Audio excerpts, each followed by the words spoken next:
হামজা, শহীদ, ফাহমিদুলদের ছোঁয়ায় দেশের ফুটবলে নতুন প্রাণের সঞ্চার করেছে। ভুটানের বিপক্ষে দাপুটে পারফরমেন্স আর গ্যালারিতে দর্শকদের উচ্ছ্বাস আশা দেখাচ্ছে ভবিষ্যতে ভালো করার। কদিন আগেও বাংলাদেশের ফুটবল ছিল মৃতপ্রায়, কিন্তু বিদেশি ভালো মানের কিছু ফুটবলার দলে যোগ দেয়ায় পাল্টেছে পরিস্থিতি। নতুন প্রাণ পেয়েছে দেশের ফুটবল। জাতীয় দলের সাবেক ফুটবলার আলফাজ আহমেদের মতে এটি দেশের ফুটবলের জন্য ইতিবাচক। তবে লক্ষ্য রাখতে হবে হামজা, ফাহমিদুলদের মতো পরীক্ষিত ও ভালো মানের ফুটবলারই যেন দলে নেওয়া হয়। আমার মনে হয় যে পরীক্ষিত খেলোয়াড় আসা, যারা বাংলায় যেমন যে তিনজন আসছে খেলোয়াড় তারা সরাসরি জাতীয় দলে খেলছে, এরকম প্লেয়ার আসলে তো অসুবিধা নাই। এক্সপেরিমেন্ট চালানোর সময় নেই, জাতীয় দলে কাউকে দিয়ে এক্সপেরিমেন্ট চালানো যাবে না। আপনি জাতীয় দলে থাকবে সবসময় রেডি যে কোনো দলের সাথে খেলার মতো। আমরা এখানে এক্সপেরিমেন্ট করা যাবে। দলে হামজা, ফাহমিদুলদের সঙ্গে সমানতালে খেলার জন্য ভালো মানের আরও ফুটবলার দরকার। প্রবাসী এসব ফুটবলারদেরকে সাপোর্ট দিতে স্থানীয় ফুটবলারদের উন্নতি করতে হবে।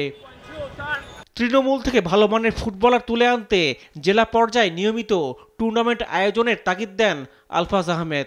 আসলে আমাদের দেশের যে ঘরোয়া লিগগুলো হচ্ছে না।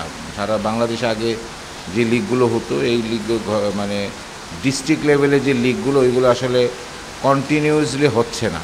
এটাই আসলে আমার মনে হয় যে সবচেয়ে বড় মূল সমস্যা আমাদের দেশে ফুটবলে।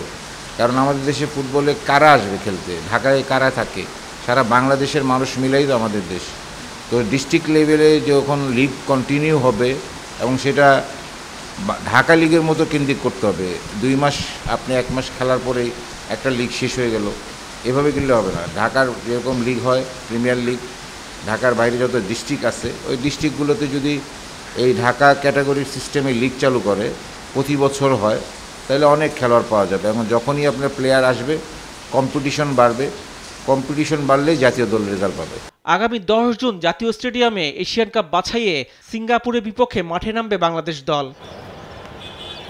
রিফাত আঞ্জুম, দেশ টিভি, ঢাকা।